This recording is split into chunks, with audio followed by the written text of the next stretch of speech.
Hi everyone, we're going to be looking at differential equations today as applied to RC circuits.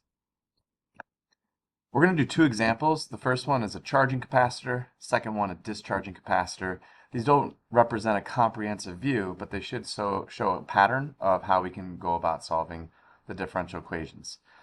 The way that we're going to solve this is going to be consistent with the other differential equations that bubble up in AP Physics C, namely air resistance, inductor resistor circuits when we get into electromagnetism, and the magnetic force again in magnetism.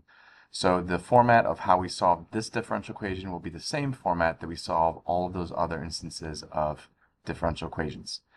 So in our first example, we're going to look at a charging capacitor. So it's initially uncharged at time 0.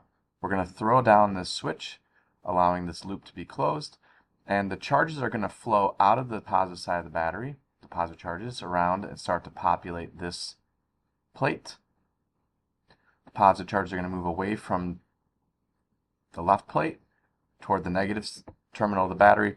So current is going to flow clockwise here, and in doing so, these plates are going to begin to accumulate charge Q. That charge Q is going to increase as a function of time, and we are going to try and use differential equations to derive that charge as a function of time as it accumulates on the plates during its charging. So the first thing we want to do is think, like, what do we expect to happen here? Because we can construct the solution that we're expecting to get from the differential equation just using our analysis of the circuit. For example, we know the voltage across the capacitor is Q over C, and that means that the initial voltage here being an uncharged capacitor, where Q is 0, that means the voltage is also going to be 0. So on our graph here, we're going to start at 0, because that's what the charge is at time 0. At the end, what we call steady state, once this is fully charged, then we know that the maximum charge it's going to have is equal to C times the max voltage that it can acquire, which would be, according to loop rule, the same as the battery. And that would be because at steady state there's no current flowing through the resistor because there's no more charges being sent to the capacitor since it's reached its full charge. So that's going to be the ending or steady state value, and our graph is going to approach this constant at the end. So it's going to be a natural exponential that's going to approach a flatline steady state at C epsilon. We've done this in the past where we can construct our Q as a function of t by knowing the max value and then choosing either a growth or decay natural exponential function.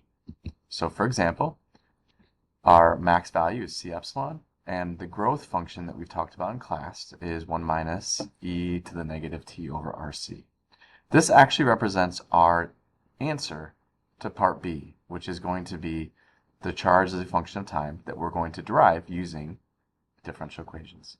So now let's take a step back and start to do parts A and B with these expectations in mind. First thing we're going to start with always is loop rule. And so if we write this out, this is going to be an in-between when it's not fully charged and it's not 0 charge in the capacitor. It's kind of an in-between. There's a little bit of charge on these plates and there's still some current that's charging the plates. So we're going to go ahead and replace the voltage across the capacitor, Vc, with Q over C, since we're going to be trying to solve for Q. And now we're going to replace I with an instantaneous current, since it's changing as a function of time. So we're going to replace I with its differential, which represents the instantaneous value, dq dt. And this now has a differential in it and represents the differential equation. So that is our answer to part A. We're going to write, but not solve, a differential equation that could be used to solve for Q as a function of t. It should be noteworthy here that the differential that you would get in our differential equations is what we're going to be solving for as a function of time. So if we have dq dt, then when we solve this differential equation, we should be getting Q as a function of t. In order to do this differential equation in a similar format for all of the 4 different times that we see this in AP Physics C, We're going to set up a U substitution for this if necessary, and the same format that we use here we're going to use in the other four, which allow us to easily choose what to let U equal. So we're just going to arrange this into a format that allows us to solve using calculus much more easily. So that's going to be to get Q, the variable that we're solving for as a function of time, as its own term. We can do that by multiplying both sides by C. C's would divide out here, leaving Q as its own term. Second thing would be just to make sure the differential is on the opposite side of that linear term Q. So this represents the format that we always want to get our differential equations into. And at this point, it's either going to be solvable or we can do a U substitution. In this case, we're going to have to do a U substitution. The left side of the equation, once we have in this format, is always going to be what we can choose as U when we do our U substitution. Therefore, if we do the derivative of U with respect to Q and get -1, we can then rearrange and solve for dq, which is negative du, and replace dq with negative du. And so we end up with this expression that we can, in fact, solve. Beginning with this, now we're going to get into some of the meatier calculus. So from here, we're going to separate the du and dt and integrate. So separating wise, we got to get the u and du on the same side, and we'll move the constants to the other side and integrate those constants with respect to time. So now if we integrate both sides and worry about the units with this, I'm going to go for 0 to t, so starting at time 0 to some time t. That should just give us, when we pull out the 1 over rc, we should just get t dt. So that one's a pretty easy integral on the left side. On the right side, we're going to start with limits u0 and u. We'll come back to those and replace those later.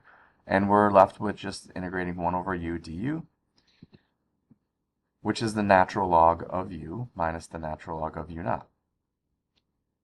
And again, we said over here, integral of dt is simply t. So we're left with negative t over rc minus 0 when time is 0.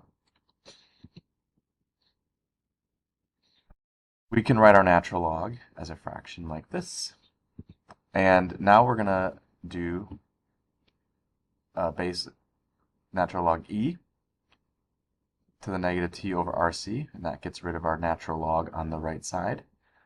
I'm going to multiply both sides by u0, and we're going to have to define u0 and u and replace those. So we're going to replace u0 and u, and recall that we let u equal c epsilon minus q. So our u0 is going to be at time 0, what is u? And that actually had 0 q at that point. So u0 is just going to be c epsilon. U at time t would be c epsilon minus q because at some later time t, there is charge on the capacitor. So once we replace those, we end up with this expression, which we can solve for q. I'm going to move q over to the other side and subtract this term that was already here to the right side.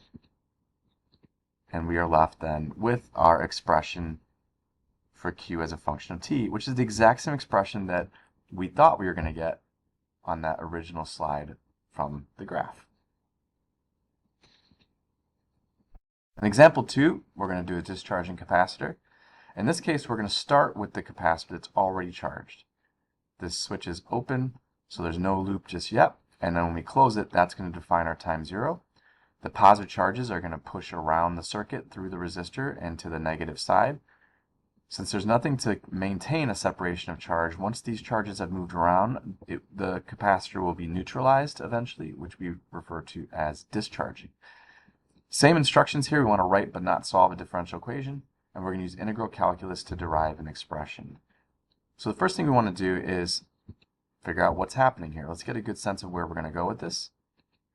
So we know we're going to start at c epsilon, assuming that this was the same situation as before, where we have a maximum amount of charge, and therefore the max charge is c epsilon, assuming the voltage was epsilon. So we're starting off where we left off, fully charged, and that's going to dissipate to 0 as the charge discharges around. So we should end up with this natural exponential. Again, starting with our max values and then choosing a decay version of our natural exponential, we should be left then with this expression when we derive it using differential equations. So this should be our answer to the differential equation that we're about to solve. Let's take a step back and do parts A and B.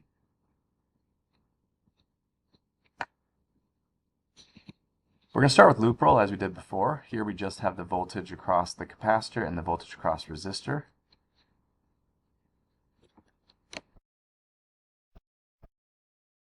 So if we loop here, starting here, and go VR minus VC, then we get this loop roll. Basically here we have these two have to equal each other according to loop roll. We're going to replace the VC with Q over C, and we're going to replace the current that's flowing at any moment, the instantaneous current, with this differential. One of the key here that we have to make that differential negative, because if we're having a positive charge here that we start with, then we're going to have to subtract dq dt in order to make that go to 0 over time, to make it discharge. So starting with this equation, now we have Q by itself, we have negative RC and the differential on the opposite side.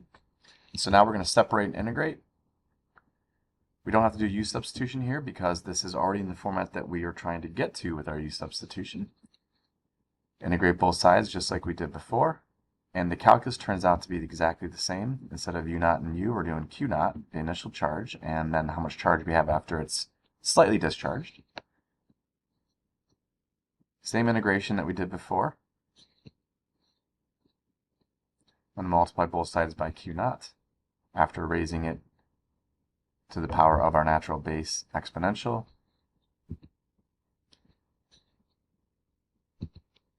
We're going to replace Q naught with our initial charge that we started off with, which was the max charge that we began with, and we now have our function. And this is the solution that we expected for Q as a function of t that we were able to derive using differential equations. Thanks for watching. Let me know if you have any questions.